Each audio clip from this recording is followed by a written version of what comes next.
the royal poison tester. In 221 BCE, inside the inner palace of Xianyang, capital of the newly unified Qin Empire, a young court official was summoned to attend the emperor's private dinner. The meal had been prepared under the supervision of 12 cooks and guarded by armed sentries. The dishes were arranged in perfect symmetry across a lacquered wooden table spanning nearly 8 feet. Before the emperor lifted a single utensil, the official stepped forward, bowed, and tasted each plate. Within seconds, he began to tremble. Witness records preserved in fragments of early Han chronicles describe how the man's breathing became shallow, his pupils dilated, and his fingers stiffened around the porcelain bowl he held. The emperor did not rise. The guards did not move. The man collapsed silently onto the polished stone floor. The meal was cleared. A new one was prepared. The emperor dined. This was not an assassination attempt that failed. It was a demonstration. The man was a royal poison tester, a profession that existed not as protection, but as proof of fear. In ancient courts across China, Persia, and later Rome, food tasters lived one meal away from death. Their task was not merely to detect poison, it was to absorb it. In the Qin court, poison was not always administered in lethal doses. Some toxins were cumulative, derived from arsenic compounds or mercury infusions. A slow poisoning would not kill instantly. Instead, it would weaken the taster over weeks. Historical medical texts describe symptoms consistent with chronic heavy metal exposure, trembling limbs, discolored skin, hallucinations. Some tasters reportedly survived years, their bodies gradually deteriorating as living filters for imperial paranoia. The position was paradoxical. It required absolute loyalty and constant suspicion. A taster who hesitated could be accused of collusion. A taster who showed no symptoms could be accused of deception. Some emperors reportedly ordered additional control tastings, forcing multiple tasters to sample the same dish, comparing reactions like a laboratory experiment. In the Persian Achaemenid court, similar protocols existed. Herodotus wrote that kings often employed multiple tasters, each responsible for different components of the meal: wine, bread, fruit, meat. If a single taster died, the entire kitchen staff could be executed alongside him. In such a system, the poison tester stood at the intersection of culinary art and political terror. Yet the real danger did not always come from food. Several court records from later Chinese dynasties describe tasters executed not for failing to detect poison, but for surviving too long. Longevity bred suspicion. If an emperor grew ill, even from natural causes, the taster could be accused of selective immunity or secret alliance. The logic was simple. If poison reached the emperor, someone close must have allowed it. Archaeological remains of palace refuse pits have revealed unusual concentrations of toxic compounds consistent with deliberate food testing. In one excavation near Ayan, skeletal remains believed to belong to lower court servants showed abnormal arsenic levels nearly 10 times higher than surrounding burials. Whether these were tasters or kitchen staff remains debated. The implication is not. Over time, the role evolved. Some tasters developed resistance through microdosing techniques, ingesting small quantities of toxins daily to build tolerance. This practice, documented in several medieval courts, transformed the taster into something else entirely, a walking reservoir of poison. Some legends claim that certain tasters became so saturated with toxins that their bodily fluids were lethal. While likely exaggerated, the belief alone reveals the atmosphere in which they lived. When a taster died, there were no monuments, no recorded honors. Their death was part of the meal service. The machinery of power continued uninterrupted. If serving a king required surrendering your own body as the first line of defense, then loyalty was not measured in words or oaths. It was measured in survival, one bite at a time. In a world where rulers feared their own kitchens more than their enemies, what was more dangerous? The poison, or the proximity to power? The palace physician. In 210 BCE, inside the imperial palace of Xianyang, the first emperor of Qin collapsed during a southern inspection tour. Official records later claimed exhaustion, but fragments from later chronicles suggest something else. The emperor had been consuming mercury-based elixirs prescribed by his own court physician, compounds believed to grant immortality. Within days, the emperor was dead. The body was sealed inside a carriage. the entourage continued traveling as if nothing had happened. According to certain accounts, carts of salted fish were placed around the emperor's carriage to mask the smell of decomposition. The death was concealed from the public for weeks, and the palace physician vanished from the record. Throughout ancient civilizations, the royal physician occupied one of the most dangerous positions in the court. Unlike generals or ministers, the physician stood closer to the ruler's body than anyone else. He monitored pulse rates, examined symptoms, prepared remedies measured in grains and drops. He controlled substances that could heal or kill. In Qin China, alchemical practices blurred the line between medicine and mysticism. Elixirs were often mixtures of cinnabar, real gar, arsenic derivatives, and mercury compounds. When ingested repeatedly, these substances caused tremors, hallucinations, organ failure. Skeletal remains attributed to elite burials from the late Warring States period show unusually high mercury concentrations, sometimes 10 times higher than surrounding soil levels. The physician did not operate in scientific certainty. He operated under expectation. If the emperor fell ill, the physician was summoned immediately. Failure to diagnose correctly could be interpreted as incompetence. Failure to cure could be interpreted as sabotage, and if the ruler died, the physician became the most convenient explanation. In several dynasties, physicians were executed following imperial deaths. During the Han period, court records describe instances where medical officials were imprisoned or executed after unsuccessful treatments. The logic was brutal. Proximity implied responsibility. But survival was not guaranteed even in recovery. If a physician cured the emperor using unconventional methods, rivals within the court could accuse him of using forbidden techniques. If he prescribed rare herbs that were difficult to obtain, procurement failures could be blamed on him. If the emperor developed paranoia, the physician's access to private chambers made him suspect. The danger intensified during succession crises. When a ruler's health declined, factions maneuvered for power. A physician's diagnosis could influence which prince prepared for coronation. If the wrong heir ascended, the physician's earlier statements might be scrutinized as political interference. Some physicians were forced to sign sworn statements regarding a ruler's final condition. Those statements could later be used against them. There were also darker suspicions. Because the physician handled compounds daily, he had the technical means to administer poison discreetly. Even if innocent, that capability alone invited fear. A cup of herbal infusion, a measured powder mixed into wine, a poultice applied to skin. Each action required trust that could evaporate instantly. In ancient Rome, imperial physicians were often enslaved Greeks valued for their expertise. Yet several were executed after emperors died unexpectedly. In Persia, royal healers were sometimes placed under guard during treatment, their movements restricted until the patient stabilized. The palace physician stood at the intersection of biology and authority.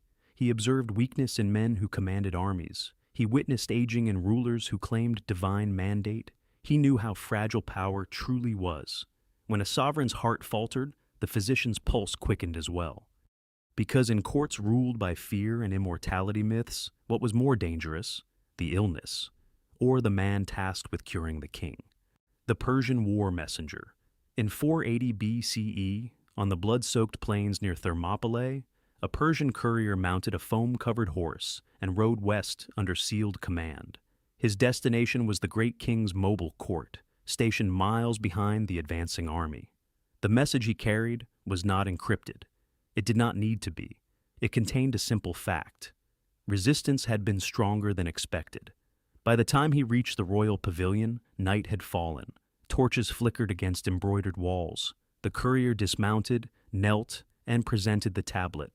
Historical records of the Achaemenid Empire often repeat a reassuring phrase. Persian kings did not kill messengers for delivering bad news. Yet multiple lesser chronicles from Greek and Babylonian sources describe something more ambiguous.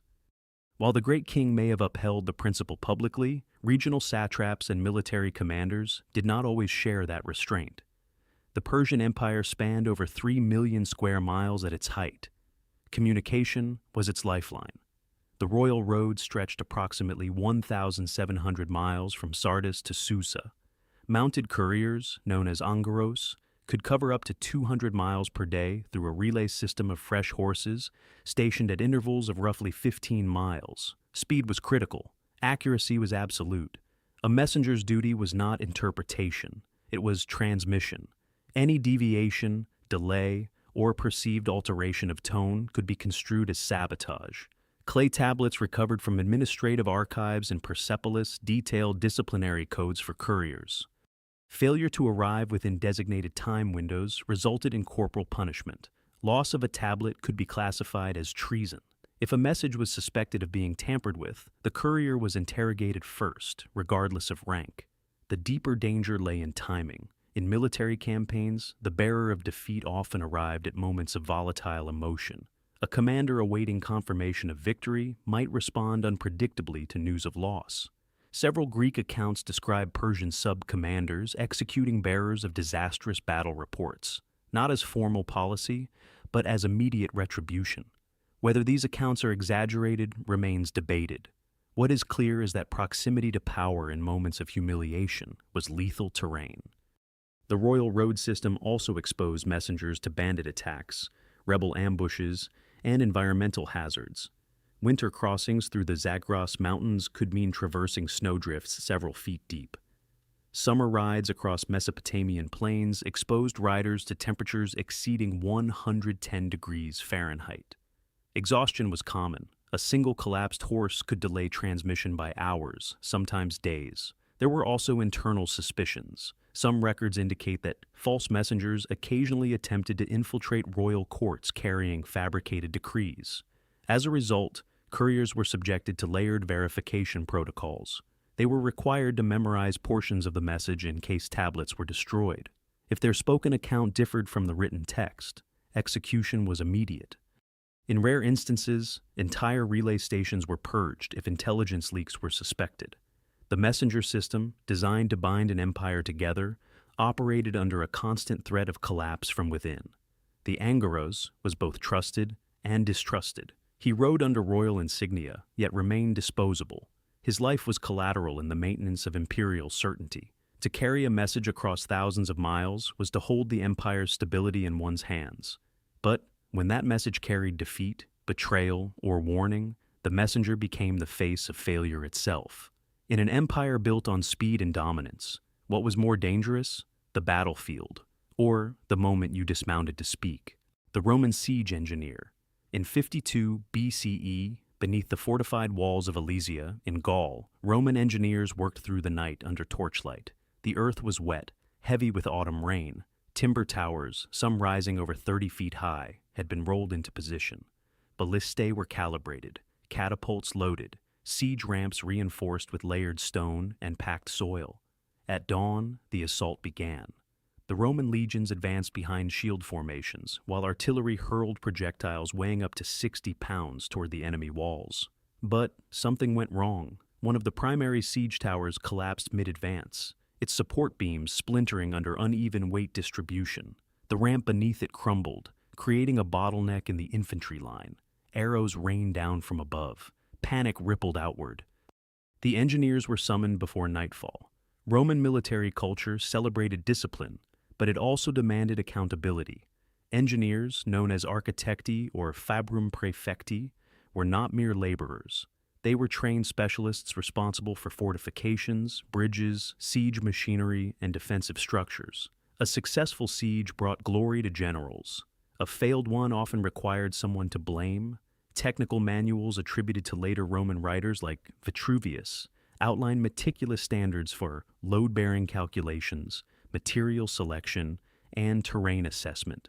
Timber moisture levels were measured, stone density considered, rope tension calibrated, but ancient battlefields were chaotic variables. Mud could shift beneath foundations. Wind could destabilize elevated platforms. Minor miscalculations became fatal liabilities. When a siege failed, the consequences were rarely absorbed by commanders alone.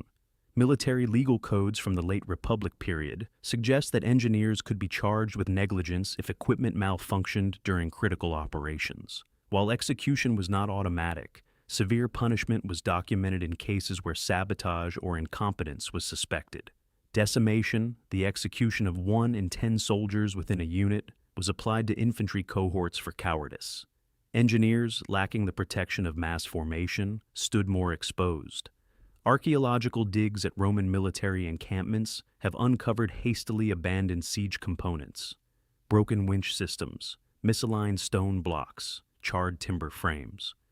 In some cases, shallow graves nearby contain skeletons with signs of binding before death. Whether these belong to enemy captives or punished Romans remains debated. What is clear is that technical failure in Roman warfare carried immediate human cost. The pressure intensified during protracted campaigns.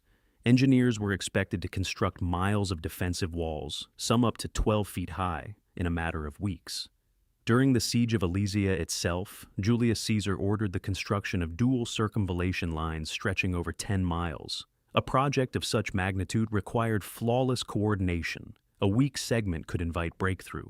A structural collapse could expose thousands. Political dynamics added another layer of danger. If a general sought to preserve reputation after defeat, engineers became convenient scapegoats. Official reports could cite construction instability rather than strategic miscalculation. In Rome's rigid hierarchy, status did not always shield expertise. Some engineers reportedly attempted to preempt blame by conducting redundant safety reinforcements, overbuilding beyond necessary specifications. This slowed operations and consumed resources, creating friction with commanding officers eager for swift assault. In such tension, delay itself could be interpreted as insubordination. The Roman war machine was famed for precision, but precision demanded perfection. To design the structures that brought empires to their knees was to stand one misjudgment away from condemnation. In a culture where victory justified authority and failure demanded blood, the engineers' calculations were not abstract mathematics. They were survival. When a wall refused to fall, who paid the price first? The soldiers, or the mind that designed the breach? The pharaoh's tomb, architect. In 1323 BCE, deep within the limestone cliffs of the Valley of the Kings, a narrow corridor descended into darkness. Oil lamps flickered against walls carved with hieroglyphs and protective spells. At the end of the passage stood a sealed chamber containing a sarcophagus of solid gold, weighing nearly 250 pounds, surrounded by nested wooden shrines layered in precious metals and stone. The architect who designed it stood just beyond the threshold. Egyptian royal tomb construction was not a simple burial process. It was an engineering project executed under strict secrecy. The location of each pharaoh's tomb was concealed to protect it from looters. The workforce operated in isolation at settlements such as Deir el-Medina, where artisans and engineers lived under controlled conditions, monitored by scribes and overseers. The chief architect, often bearing the title overseer of the king's works, held knowledge of structural layouts, hidden corridors, and decoy chambers. He understood the weight distribution of ceilings supported by limestone beams weighing several tons. He calculated angles to prevent collapse. He designed trap systems intended to deter intruders. He knew exactly where the burial chamber lay. And that knowledge was dangerous. Ancient Greek historians later recorded rumors that tomb builders were executed to preserve secrecy. Modern Egyptologists debate the extent of this practice. Direct evidence of mass execution of architects remains inconclusive. Yet the disappearance of certain individuals from labor rosters shortly after royal burials raises questions. Records from Deir el-Medina reveal that workers were often sworn to secrecy under threat of severe punishment. Punishments for tomb robbery were documented and brutal: amputation, impalement, execution. If laborers faced such penalties for theft, what consequences awaited those who held the full blueprint of the tomb itself? Archaeological excavations in the Valley of the Kings have uncovered incomplete tunnels abruptly abandoned, suggesting sudden changes in burial strategy. In some cases, secondary corridors were sealed with rubble, creating false paths. These modifications imply ongoing fear of internal betrayal. Someone close to the project was always a potential threat. There is also the political dimension. During periods of instability, newly crowned pharaohs often sought to distance themselves from predecessors. Tombs were defaced, names erased. Workers and officials associated with former regimes were sometimes purged. An architect who had served a previous ruler could become a liability under the next. Some skeletal remains found near workmen's villages show signs of traumatic injury, inconsistent with labor accidents. While these could result from quarry collapses or tool mishaps, the absence of formal burial rites in certain cases suggests less ceremonial endings. Yet not all danger was execution by decree. The architect also bore responsibility for structural integrity. A collapse inside a nearly completed tomb could entomb workers alive. If design flaws were discovered, blame would not fall on laborers. It would fall upward. The tomb was more than a burial. It was a monument intended to last eternity. Failure was not tolerated. In Egyptian cosmology, the preservation of the body ensured safe passage into the afterlife. If a tomb was breached or collapsed, the pharaoh's spiritual journey was threatened. Such cosmic failure would demand earthly consequence. The architect stood at the intersection of mathematics, faith, and royal paranoia. He constructed chambers meant to survive thousands of years, yet his own survival might not extend beyond the ceiling of the final stone. When a structure is designed to guard eternity, how many secrets must be buried alongside the king? The imperial court astrologer. In 213 BCE, beneath the lacquered ceilings of the Qin Imperial Observatory, a court astrologer stood before a bronze armillary sphere nearly 6 feet in diameter. The night sky had been unusually clear. Jupiter, known as the year star, had shifted position against the fixed constellations. A comet had appeared days earlier, its tail stretching across the horizon like a scar. The emperor demanded interpretation. Ancient Chinese cosmology bound the heavens directly to imperial authority. The mandate of heaven was not metaphorical. It was measurable: eclipses, planetary conjunctions, unexpected celestial events. All were seen as reflections of the ruler's virtue or failure. The court astrologer's duty was to observe, calculate, and report celestial anomalies using calibrated sighting tubes and engraved star maps aligned to fractions of a degree. The instruments were precise. The consequences were not. Astrological records carved onto bamboo strips detail exact angular measurements of planetary movements. Some calculations were accurate within a single degree. Court astronomers tracked lunar cycles to predict eclipses, using water clocks and shadow markers to synchronize observations. If an eclipse occurred unpredicted, it signaled incompetence. Incompetence in celestial matters equaled cosmic disorder. Historical annals describe instances where astrologers were punished for failing to anticipate eclipses or for misinterpreting omens. During the Han Dynasty, several officials responsible for astronomical oversight were demoted or executed after inaccurate forecasts embarrassed the court. One record notes that following an unpredicted solar eclipse, 2 astrologers were imprisoned and later disappeared from official registries. But accuracy was only part of the danger. Delivering the correct interpretation could be equally lethal. If celestial readings suggested impending disaster, rebellion, famine, military defeat, reporting it honestly risked inciting imperial paranoia. If an astrologer softened the message to preserve stability and disaster followed, he could be accused of concealment. The line between prophecy and treason was thin. In some dynasties, astrologers were required to submit sealed reports directly to the emperor, bypassing ministers. This elevated their influence but isolated them politically. Court factions sometimes accused astrologers of manipulating omens to influence succession or policy.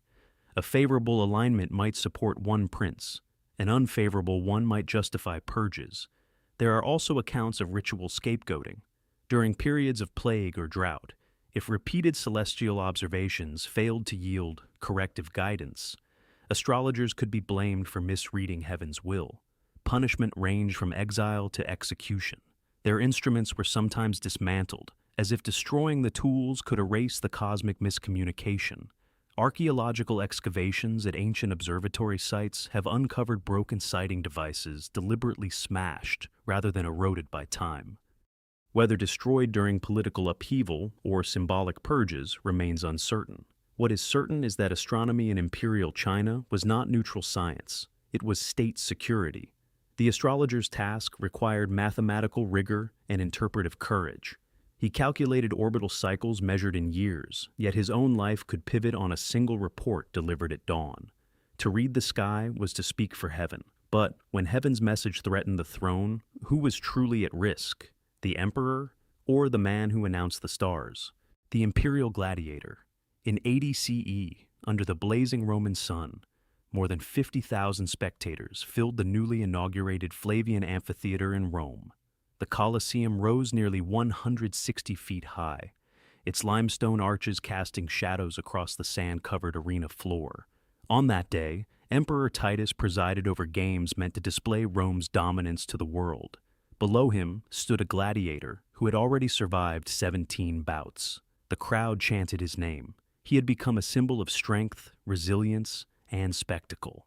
But popularity inside the arena was a dangerous currency, because survival in Rome's most violent theater did not depend solely on skill. It depended on politics. Gladiators were not merely fighters, they were property. Many were slaves, prisoners of war, or condemned criminals. Others were free men who voluntarily entered contracts, signing away years of their lives in exchange for potential wealth or fame. They trained in specialized schools called ludi, where instructors drilled them in specific combat styles. Some carried short swords and rectangular shields. Others wielded tridents and nets. Each weapon weighed between 3 to 8 pounds, balanced for both offense and theatrical display. Combat was carefully choreographed brutality. Contrary to modern myth, not every match ended in death. Experienced gladiators were valuable investments, but the final decision often rested with the emperor. A raised thumb or a downward gesture could determine whether a wounded fighter lived or died. The danger intensified when emotion overpowered control. If a gladiator fought too timidly, he could be executed for cowardice. Roman writers describe instances where fighters who failed to entertain the crowd were killed not by opponents, but by arena guards. Spectacle demanded blood. A dull performance threatened imperial authority. Yet excessive success was equally perilous. Some gladiators achieved celebrity status. Their images were carved into lamps and graffiti, etched into city walls. Women reportedly paid for cloth stained with their sweat. A fighter adored by the masses risked becoming more than entertainment. He risked becoming a symbol. In politically unstable times, symbols were liabilities. Historical accounts mention gladiators quietly removed after gaining overwhelming popularity. Officially, they fell in combat. Unofficially, their deaths preserved balance. An emperor could not allow public loyalty to shift toward a man wielding a blade. The arena itself was engineered for control. Beneath the wooden floor lay a network of tunnels, cages, and lifting platforms. Trapdoors could release animals weighing over 1,000 pounds. Elevators powered by manual winches could raise fighters into the light. The spectacle was mechanical precision layered over chaos. Any malfunction, any unexpected disruption could cost dozens of lives. Gladiators knew the rules were not written in fairness, they were written in necessity. If an emperor wished to demonstrate mercy, a fighter might be spared despite defeat. If he wished to project ruthlessness, even a victor could be sacrificed to satisfy bloodlust. The sand absorbed it all. Survival was measured in inches. A blade deflected at the wrong angle. A shield lifted a second too late. The difference between applause and execution was often invisible until the final gesture from above. The gladiator entered the arena armed and trained, but he fought under a gaze that could condemn him regardless of outcome. In Rome's grandest theater, death was not always the result of defeat. Sometimes it was the price of standing too tall before the emperor's eyes. When entertainment becomes a tool of power, who truly controls the arena, the fighter with the sword, or the man seated in the shadowed box above? The royal master chef. In 1536, inside the stone kitchens of Hampton Court Palace, an English cook was dragged from the hearth before sunrise. King Henry VIII had fallen violently ill hours after a private supper. The symptoms were sudden: vomiting, sweating, sharp abdominal pain. Within minutes, suspicion spread through the palace corridors like fire in dry timber. The cook was arrested before the king recovered. Royal kitchens in the ancient and medieval world were not culinary spaces. They were controlled environments guarded with military precision. Access was restricted, ingredients were cataloged, tasting protocols were enforced. In some courts, a meal passed through as many as 6 levels of inspection before reaching the ruler's table. Yet, when illness struck, all procedures dissolved into fear. The royal master chef held authority over dozens, sometimes hundreds of kitchen staff. In imperial China, palace kitchens could serve up to 5,000 meals per day during festivals. In Rome, banquets for senators required precise coordination of imported spices, meats, and wines transported across thousands of miles. In Ottoman courts, kitchens operated in separate stone complexes with thick walls designed to prevent contamination or infiltration. And at the center stood the master chef. He controlled sourcing, he approved preparation methods. He supervised storage of herbs, powders, oils, and rare ingredients measured in ounces and grains. Some of those substances could heal, some could kill. In 1536, after Henry VIII's illness, the cook accused of poisoning was executed by being boiled alive, a punishment unusually severe even by Tudor standards. The king survived. The illness may have been natural. The chef's guilt was never conclusively proven. This pattern was not isolated. Ancient Roman records describe cooks punished or executed when emperors suffered unexplained symptoms. Persian chronicles note kitchen purges following suspected poisoning attempts. In several Chinese dynasties, entire culinary staffs were executed after emperors died suddenly, even when official cause was listed as fever or stroke. The logic was brutally simple. If food was the final substance entering the ruler's body, then the man who prepared it must bear responsibility. Yet the danger extended beyond illness. Royal kitchens were political battlegrounds. Control of imported spices and rare delicacies signaled wealth and power. Rival factions within the court could attempt to frame a chef by introducing toxins upstream in the supply chain. If a prince wished to destabilize succession, implicating the chef could ignite panic. The master chef operated under constant scrutiny. He was often required to taste ingredients personally. In some courts, he signed written declarations certifying purity of dishes before they left the kitchen. A single error in storage temperatures, a spoiled cut of meat, or contamination from unclean water could be interpreted as sabotage. Even survival did not guarantee safety. A chef who earned excessive favor might attract envy. A ruler who became dependent on a particular culinary style could arouse suspicion among ministers wary of influence through proximity. In some cases, chefs were reassigned abruptly or disappeared after long service, their replacements installed quietly. The royal table was more than a place of nourishment. It was a stage of trust. Behind the gold plates and jeweled goblets stood a man whose craft balanced flavor, safety, and politics. Every dish weighed pounds, every spice measured in fractions of an ounce. Every flame tended with awareness that a single miscalculation could ignite more than a kitchen fire. In courts ruled by paranoia and succession intrigue, food was never just food. When power eats from your hands, what is more dangerous? The poison, or the suspicion that you might wield it. The Aztec high priest. In 1487, atop the newly completed Templo Mayor in Tenochtitlan, drums thundered across the lake as thousands gathered below the pyramid's steep stone steps. The empire of the Mexica had reached its height. The temple, rising nearly 90 feet above the ceremonial plaza, was dedicated to Huitzilopochtli, the sun and war god. At its summit stood the high priest, clothed in feathers and obsidian blades. The ritual began at sunrise. Captured warriors were led up the narrow staircase one by one. Each was laid upon a curved sacrificial stone weighing several tons. With a flint knife sharpened to razor precision, the priest opened the chest cavity and removed the still-beating heart, raising it toward the eastern sky. The crowd below believed the act sustained the sun itself. The Aztec cosmology was built upon cycles of destruction and renewal. Previous worlds had ended in catastrophe. The current era, they believed, survived only because the gods had sacrificed themselves. Humans were indebted. Blood was repayment. The high priest was not a peripheral figure. He was central to state stability. His authority rivaled that of military leaders. He oversaw complex ritual calendars aligned with solar and lunar cycles. Using carved stone markers and codices painted on bark paper, he memorized chants spanning hours. He conducted ceremonies involving hundreds of participants, and he carried a burden that could turn against him. If drought struck, if famine spread, if eclipses occurred without warning, suspicion could shift toward ritual failure.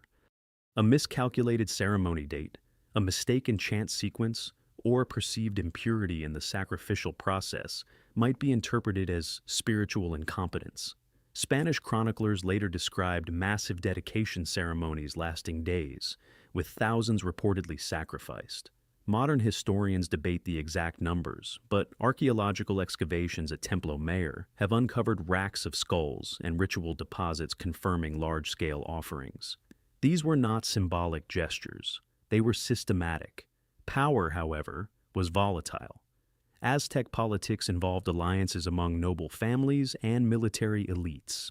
If military campaigns faltered or tribute from subject cities declined, pressure mounted on religious leadership to restore cosmic balance. The high priest was expected to interpret omens, conduct purification rites, and ensure divine favor. Failure was not easily defined, but consequences were tangible. In some Mesoamerican societies, ritual leaders could themselves become offerings under extreme circumstances. While direct evidence of high priests executed for ritual inadequacy remains sparse, codices and oral traditions reference instances where priests were replaced abruptly during crises. Replacement in a theocratic system often implied more than retirement. The ritual blade cut both ways. The high priest stood before thousands, elevated physically and spiritually. Yet, elevation magnified visibility. Every drought, every storm, every military loss intersected with divine interpretation. The priest was mediator between gods and empire. If the gods seemed silent, blame required a vessel. The sacrificial stone was not abstract. It was real, cold, heavy, permanent. To preside over rituals meant to sustain the sun was to live under constant cosmic scrutiny. In a worldview where the universe demanded blood, the priest's authority depended entirely on results no human could control. When the heavens failed to respond, who satisfied the gods next? The captive, or the man holding the knife? The royal body double. In 672 BCE, inside the palace of Nineveh, the Assyrian king Esarhaddon received an alarming report from his court diviners. A lunar eclipse had occurred at an inauspicious hour. The pattern of shadow, they concluded, signaled imminent danger to the king's life. In Mesopotamian belief, celestial omens were not metaphors. They were warnings written directly into the sky. The solution was immediate. A substitute king would be appointed. The ritual, documented in several cuneiform tablets recovered from Assyrian archives, involved selecting an ordinary man, sometimes a prisoner, sometimes a low-ranking official, and installing him temporarily as king in name only. He was dressed in royal garments, seated upon the throne, and treated with ceremonial deference. The true king withdrew into isolation, avoiding public exposure during the dangerous period. For 100 days, the substitute absorbed the cosmic threat. He ate the king's meals. He issued symbolic decrees. He participated in rituals. On the surface, he lived like royalty, but everyone involved understood the arrangement had a fixed end. When the astrologically determined danger period passed, the substitute was executed. The practice, known to scholars as the substitute king ritual, was not theatrical legend. Multiple tablets describe the process in administrative detail. Names were recorded, dates noted. The substitute's household was sometimes eliminated as well, to prevent claims or confusion. The logic was chillingly pragmatic. If the omen foretold the king's death, transferring the royal identity onto another man allowed fate to fulfill itself harmlessly. The cosmos would take the substitute. The true ruler would survive. But the position carried deeper risks. Once appointed, the substitute was placed under constant surveillance. He could not attempt escape. He could not behave improperly. In some texts, substitutes were forbidden from speaking freely or leaving designated chambers. Though temporarily elevated, they were effectively imprisoned in luxury. The danger was not limited to ritual execution. Political rivals might exploit the ritual to eliminate inconvenient figures. A substitute who showed charisma or attracted sympathy could be viewed as a destabilizing presence. The illusion of kingship, even temporary, carried symbolic power. Archaeological evidence suggests that such rituals were invoked during periods of intense celestial anxiety, eclipses, unusual planetary alignments, or comet appearances. Mesopotamian astronomy was sophisticated, capable of predicting certain eclipses with impressive accuracy. Yet, even prediction did not eliminate fear. Prediction confirmed inevitability. The substitute's life was measured not in years, but in days. He stood at the center of imperial authority while knowing his death was scheduled. Unlike other professions bound by risk, this one guaranteed execution upon successful completion. The better he performed, the more convincing the ritual. The more convincing the ritual, the more certain his fate. In a world governed by signs and portents, proximity to power could be engineered deliberately as a sacrificial shield. The throne was not merely a seat, it was a target. To sit upon it, even briefly, was to inherit the universe's hostility. And when the eclipse shadow receded and the court resumed normal order, the substitute king was removed quietly, a footnote in clay tablets, a body in an unmarked grave. In empires ruled by omens, what was more terrifying? Being born powerless, or being chosen for a moment to wear the crown. The Assyrian archive keeper. In 705 BCE, within the fortified capital of Dur-Sharakin, a senior archive keeper stood inside a chamber, lined with clay tablets stacked in rows that reached nearly 10 feet high. Each tablet bore cuneiform script, pressed into wet clay and baked hard. Military campaigns, tribute records, diplomatic treaties, intelligence reports. The empire of Assyria did not merely conquer with iron and chariots, it conquered with information. And someone had to guard it.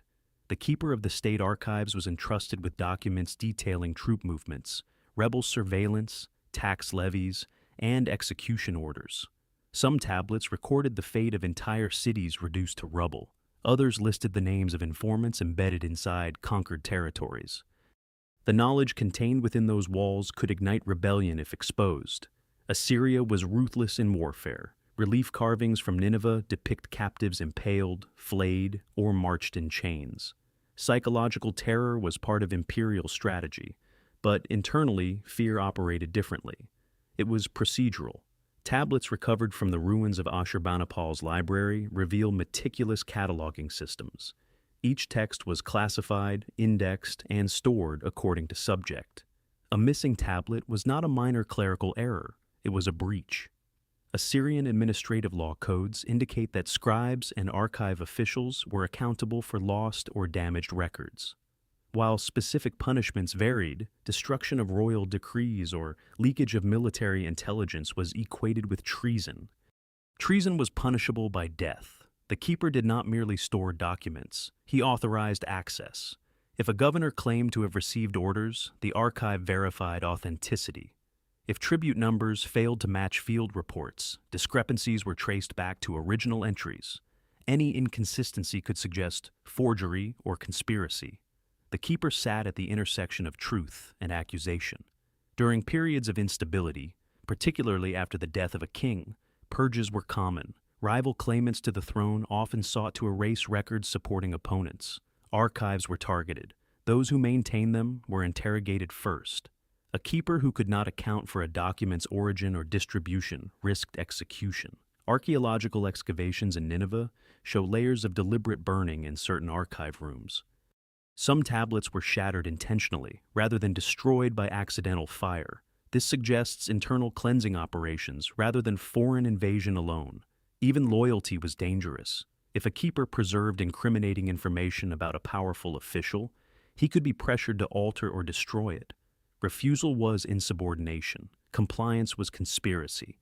Either path carried risk. The Assyrian Empire expanded across thousands of miles, but its stability depended on centralized documentation. Intelligence networks tracked descent. Taxation records ensured revenue. Military reports guided strategy. The keeper ensured continuity.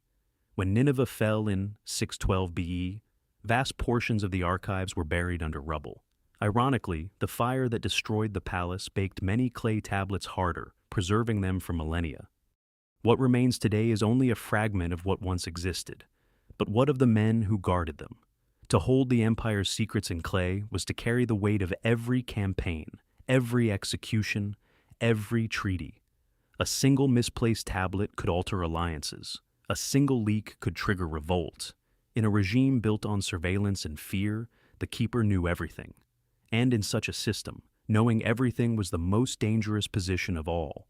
When an empire's power rests on hidden records, who survives longer, the king or the man who guards his secrets? Conclusion.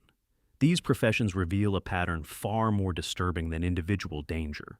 They expose a structural design embedded deep within ancient power systems. This was not random cruelty. It was architecture, a recurring mechanism where proximity to authority required a human buffer, a living shield positioned between ruler and consequence. Across empires separated by thousands of miles, the pattern remains consistent. When illness struck, the physician died. When suspicion rose, the chef vanished. When defeat arrived, the messenger paid. When omens darkened the sky, the astrologer answered. When secrecy mattered, the architect disappeared. When crowds demanded blood, the gladiator fell. And when fate threatened the throne itself, a substitute king was executed to satisfy the universe. This was not coincidence, it was systemic insulation. Power preserved itself by absorbing risk through expendable roles. These individuals were not merely workers, they were containment mechanisms. Each death erased knowledge, expertise, and lived experience. Each execution buried a fragment of skill that could have evolved medicine, engineering, astronomy, governance. What was lost was not only life, but accumulated human advancement. And the structure did not end in antiquity. Throughout history, those who stand closest to authority often carry disproportionate blame when systems fail. The pattern repeats in quieter forms, less visible, but no less real. The tragedy is not that ancient societies were brutal. It is that the machinery of insulation still exists. The question is no longer whether these professions were dangerous. The question is why power so often survives by placing someone else between itself and the blade. And how many names have been erased so the throne could remain untouched.